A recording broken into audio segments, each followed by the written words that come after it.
Alright, what's up mga ka-LG? So gabi na. So as you can see, pag in-unlock mo siya, pag hindi ka umupo sa front seat, lock muna natin. Ayan. Tapos i-unlock natin. Pag di ka umupo sa front, sa driver seat, hindi mag-open yung ilaw. So buksan ko to. Ayan. So yan. Ito, i-share ko yung naging solusyon ko sa problema kong to. So minsan kasi hindi ka naman uupo, hindi mo kailangan umupo sa driver seat kung may kukunin ka lang dito sa loob, 'di ba? So ito, ang ginawa ko. Yan. Nag-install ako ng ilaw. Yan, chargeable, magnetic, pwede din matanggal. Tapos yan. Sa Shopee ko lang binili yan, guys, wala pang 200. Disclaimer lang, hindi to sponsored. Yan. Pagpasensyahan nyo na kung madumi yung sasakyan ko. Ulan ng ulan.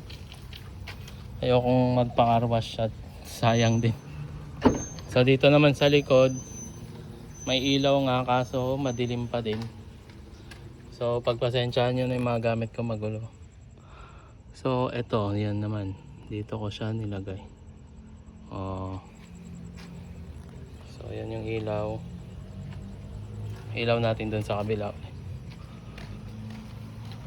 So kung gusto niyo pa ng mga gantong content, tips and tricks, subscribe lang kayo sa channel, sa YouTube channel ko. Iwan ko yung link dyan sa comment section. Saan na ba yun? Ayan, ayan. Yan yung mga ano nya. Tatap mo lang. So yan, naka low.